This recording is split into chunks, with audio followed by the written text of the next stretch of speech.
And now, for your endoplasmic pleasure, it's time for the comedic stylings of Storytime with Rugburn! What's up, guys? Rugburn McGraw here, and today, I got another story for you guys that you will literally never believe in 100 million years. I was there, and even I don't believe it. I think I'm lying to you right now. But you know what? We're gonna lie to ourselves together, so here we go. I was just speeding through ye olde Europe thing, and suddenly I stopped upon a place that still had an actual honest-to-goodness king. In the year of our Lord 2026, that is terrifying. Not only was this like an actual honest-to-goodness monarch, but this guy, he had heirs. No, scratch that. He had heiresses. He had like, not one, not two, not three, not five. He had 12 freaking daughters. They were all legal. Trust me, this is important. So, obviously, when I heard tell about this, I had questions, and the first one was why? Second one was how? And third one was thank you. Thank you for your service.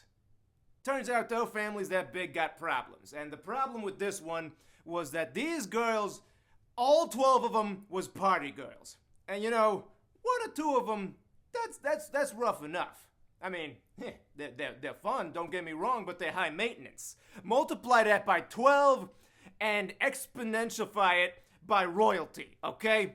This was a freaking problem. They would wake up each morning with all of their dancing shoes destroyed, and they'd have to go, oh, shopping spree, get more shoes, every single day, and the king was sick of them driving up his credit card scores everywhere they went. So I heard that he kind of put up a little bit of a bounty to see what the heck was destroying all their shoes every night as well as his credit. And what he found out was nothing. Now, every time anybody tried to figure it out, the girls were too smart for him. And, yeah, it didn't work. Big shock.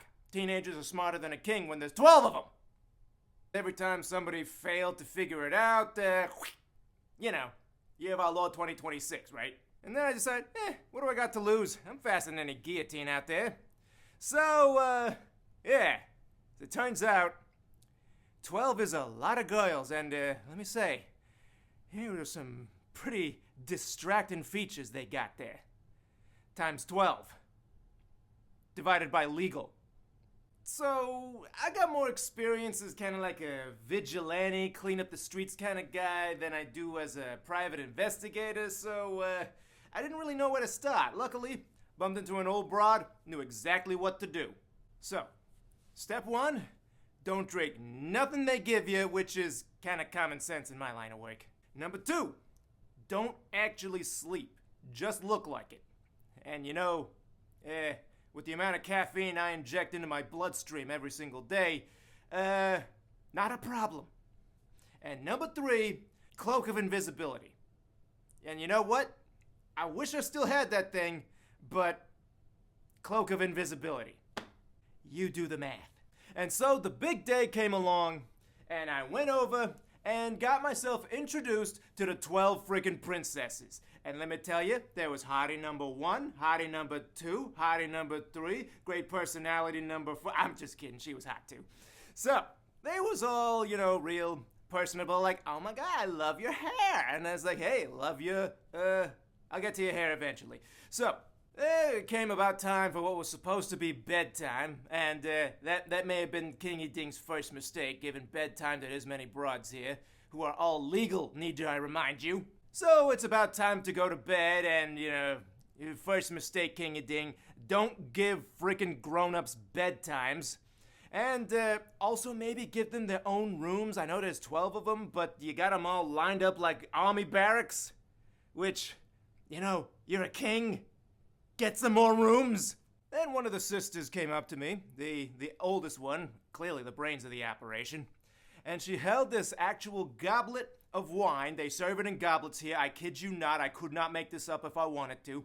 And she sauntered up and said, oh my god, you have to try this. And I was like, great, I will. I have lots of experience lying to women, so this wasn't a problem for me. So she poured it on down. I looked at it, gave it a little swish, saw that it was just as leggy as she and her sisters were. I gave it a little bit of aromatherapy going on there. Found its bukkake to be nice and pleasant there. And when she was looking at me to taste it, I just sort of used my unbelievable faster than the human eye speed, and I just did a little. I played it off as a parlor trick to say, "Hey, want to see me put this down?" And went, "Oh, it's gone! It's gone! Look at that! Oh, that's actually not bad. It's actually not bad. Alrighty. Don't you girls do anything that you're gonna make me."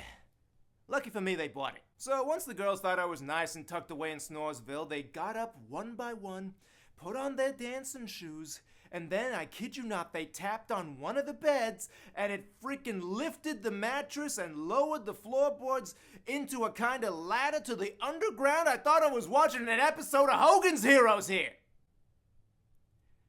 None of my audience here knows Hogan's Heroes, do they? I'm so old. From here, I had to watch my timing. I had to make sure that I could follow him without him catching me. So I pulled up the cloak of invisibility, and I whooshed in ahead of him. Counted them 1, 2, 3, 4, 5, 6, 7, 8, 9, whatever comes after 9, 11, 12. There, all accounted for. So once they were underground, they went down this tunnel, and I was thinking, is this tunnel the thing that's breaking their shoes? Are we going to some kind of weird satanic ritual cult thing? Am I bitten off more than I can chew? Are they gonna sacrifice a goat? Please, never sacrifice a goat in front of me, okay? I find it very upsetting. Lucky for me, not even close. They actually reached an underground river, I kid you not, that had, 3 boats waiting for them. And so, they hopped onto the boats, 4 at a time, and there was a 5th passenger on one of those boats. Give you 3 guesses to who. First 2 don't count. So I noticed that the boat I was on had the eldest sister and the youngest sister both together, and 2 more in between. And the youngest sister, she was a perceptive one. Yeah, I was invisible, but she noticed, hey, sis, this boat is harder to row than it usually does. Like, oh no, homegirl, this is good for your biceps, okay? Men love biceps almost as much as they love pterodactyls. I mean, yeah, we do love pterodactyls, but why did she say that? So, they get to their destination, and they start walking down this weird forest path. And these trees, they're freaking weird, man. I passed by one set of trees that got like these weird brassy coppery branches, and I decided, you know what? I don't like the idea of flirting with a guillotine after this, so I'm gonna take a little bit of evidence that I got, and let me tell you, these things was loud. I broke off a piece of it. It broke like younger sister was like, what was that? What was that? You heard that, right? And the older sister was like, don't be paranoid. It's just the trumpets waiting for us at the big party we're going to. And, I initially thought that the oldest sister was the smart one. I'm kind of second guessing that now. But, whatever. I stashed the branch away into the cloak of invisibility and just continued following along. And after they crossed their forest path, which had even more weird trees in it, let me tell you, they got to a freaking castle. And they were met with like 12 of the most well-dressed himbos you ever did see. One for each sister. 2 different monarchs did that in 2 different nations. I just hope for the love of crap that they weren't related. Again, I ask, how, why, and you're welcome, I guess. Anyway, once they were all gathered up and partnered up 2 by 2s like it was friggin' Noah's Ark, they opened the gates into their great dancing hall. What got music, what got food, what got drinks, what got music, what got food. And did I mention food? Because I was real interested in that food. I'm talking they had beef tartare, they had 3 different kinds of caviar and cheese. So many different cheeses, and I couldn't pronounce a single one of them. It was great! And I decided to mess with the poor youngest one again. So she got her little tray filled up from the charcuterie board, and then, she was chatting with someone else for a moment, and I decided to just yoink something. And she looked down and was like, "Big sis? Oh, you're being paranoid again. It's just the wind carrying off your cheese and sliced deli meats." And this broad was not the brains of the operation. I thought she was. Anyway, I kind of participated a little bit in the dance numbers around. It was a little bit disheartening because nobody could freaking see me, but I was surrounded by all kinds of cool, fun stuff. And here's the best part. The king, he gave me 3 days to complete this process. And I was like, hey, free food? I ain't rushing this. And so they partied until their shoes broke, and then they went back out and returned via the boats. I hopped on last second and dashed up ahead of them because world's fastest fanboy, remember that. And I landed in my seat. I waited for a servant to wake me up and say, "Dude, what did you do? What happened?" Oh no! I slept in and didn't catch a single thing, my poor neckhead.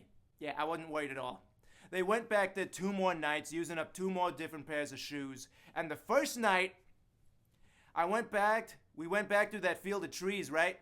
And this was a silvery tree, so I snagged me another branch. Sis, this can't be me. I'm losing my mind here. Yes, you are losing your mind. That was clearly just the drums of the party. And on night 3, there was the gold trees that they had there. And I decided, oddly enough, they tell me that gold is supposed to be soft. These was not soft, okay? Makes me wonder if this was like some kind of fake brassy tree. It's gonna leave a little green stain on my cloak of invisibility.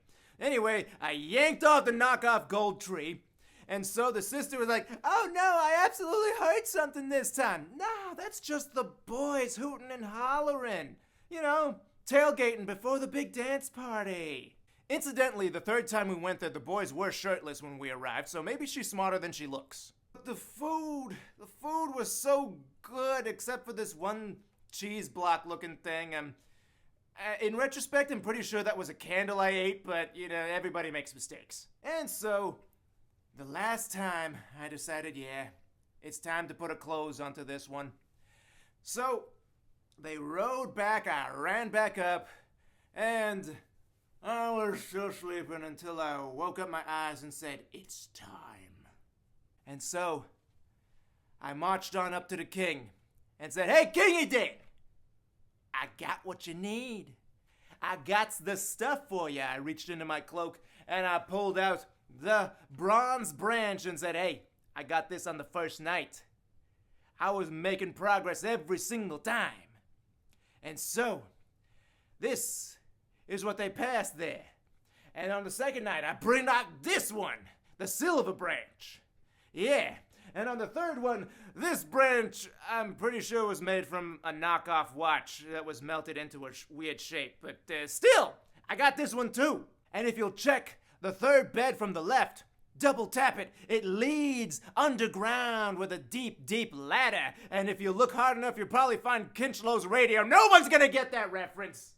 Sure enough, after a little bit of an investigation, everything I said was absolutely true. And so the king said, "Hey, you done good. So now, as for your reward, which no one told me about until now, I was just kind of killing time to, maybe ogle some hot babes who were legal? Yeah, that's the important part. He says, now you get to pick one of these hot babes to be your lawfully married wife. And I'm like, whoa, whoa, whoa, whoa, whoa, whoa, whoa. And then I stopped thinking with my package and started thinking with my brain, and I remembered, oh wait, no, I know what these girls do for fun. No, I know what they're up to. I know how high maintenance they are. I've seen what they do for fun and entertainment and what they think is a reasonable purchase expense. And I was like, screw that. And I dashed out of there, proving that once again I was the fastest thing alive. Later and good night.